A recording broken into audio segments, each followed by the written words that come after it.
For our jalapeno mac and cheese, you were supposed to get some bacon. I did not get any bacon. If you happen to have bacon at home, feel free to add it. If not, just follow the steps without it. I do have some bacon at home, so I will go ahead and add it. But anyways, you will have some cavatappi pasta, your green onions, panko breadcrumbs, cream cheese, some flour, some warm and smoky Southwest spice blend, garlic, jalapeno, some cheese, Monterey Jack cheese, and then your cream sauce. And then you're gonna need some butter and some salt and pepper.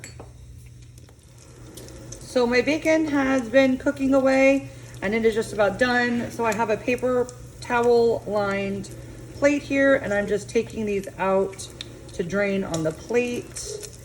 And then what we're going to do is we're going to drain most of this fat off, but leave some in the dish.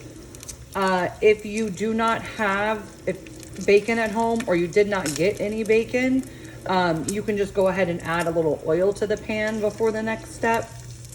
And I'm just waiting on this last one to finish cooking. All right, so all my bacon is finished cooking. So I'm gonna go ahead and dump some of this bacon grease out. Not all of it though. So leaving a little bit of the bacon grease in there. And again, if you do not have bacon in yours, at this point, go ahead and heat a drizzle of oil over medium-high heat. And we're gonna add our jalapeno rounds. So we're gonna throw this into the bacon grease or oil if that's what you have. And we're gonna add a little bit of salt. And we're just gonna cook these for 2 to 3 minutes until they get a little bit soft and crispy.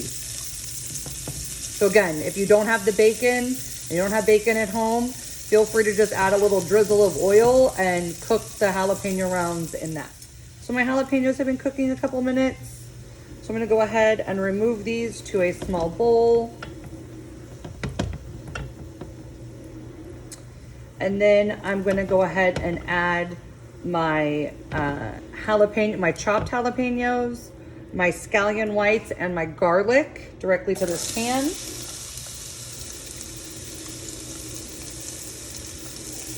And we're gonna add some salt and pepper.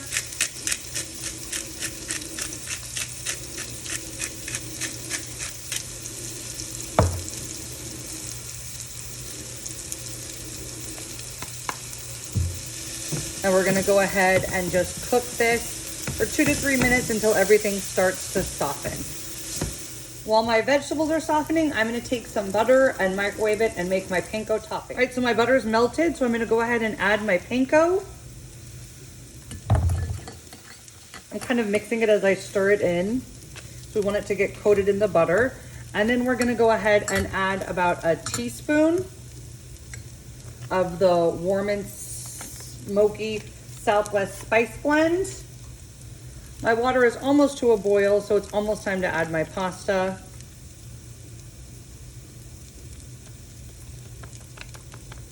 All right, so some of the warm and smoky spice blend. And then you're just gonna give this a good stir until all the butter and the spice blend is combined with your panko, the Japanese breadcrumbs, like so. My pasta has been cooking for about 9 to 10 minutes. And I need to go ahead and add or remove some of that pasta water before I strain it. And I actually forgot to get my measuring cup out. No, I got it. So I'm just gonna go ahead and take my measuring cup here and just pull more than you need. Always pull more than you need. This is not something that you need to measure exactly. So I've just taken out some of the pasta water and then I'm gonna go ahead and drain my pasta. Right, now that my pasta is drained, I can go ahead and start on my sauce.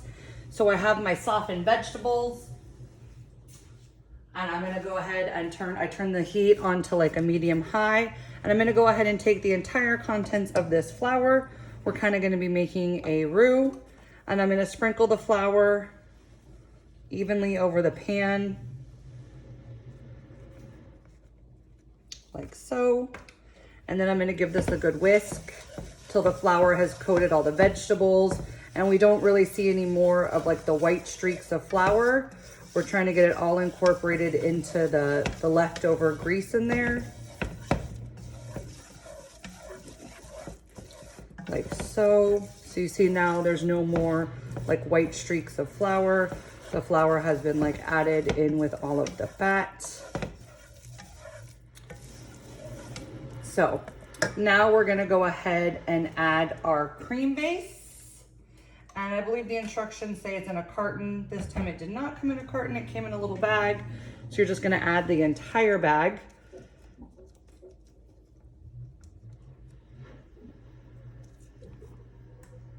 Make sure you get it all out.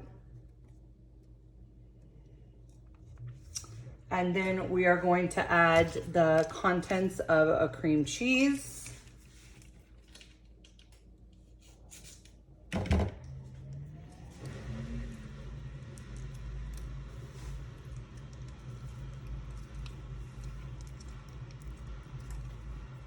And then you're gonna add some of the pasta water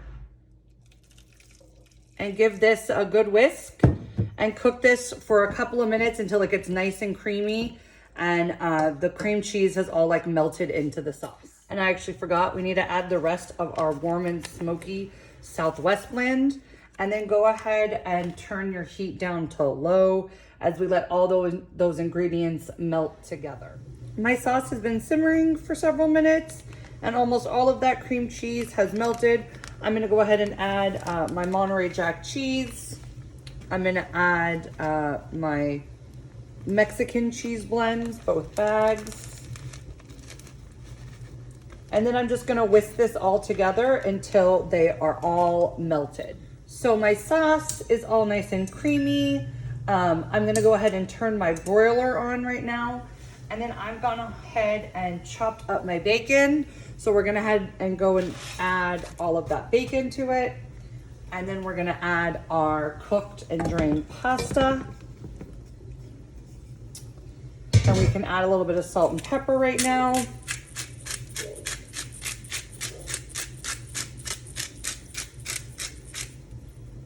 So nothing in this is actually raw. The broiler is just gonna be for toasting the breadcrumbs.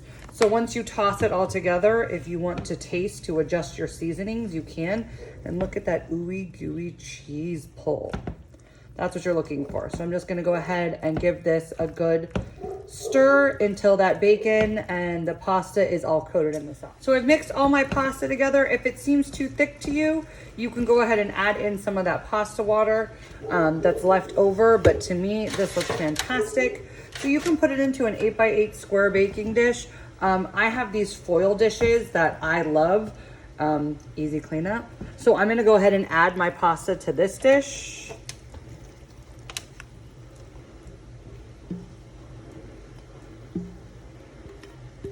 This smells like a jalapeno popper. The like cheese and the like smokiness of the seasonings and the bacon. And then obviously the jalapeno. So I'm just kind of scraping off all this sauce. And so now we're gonna go ahead and top this. Just spreading it all around. We're gonna go ahead and top this with our panko crumbs.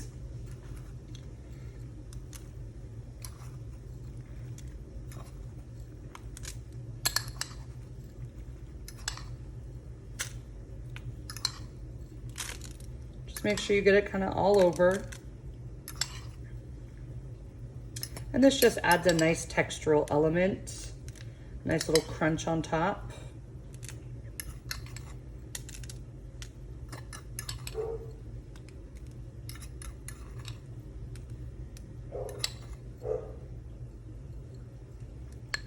All right. That is all our breadcrumbs. And then we're gonna go ahead and top it with these jalapeno rings. So I'm just gonna kind of lay them all across. Like so. So that kind of each serving maybe gets like a jalapeno. Whoop.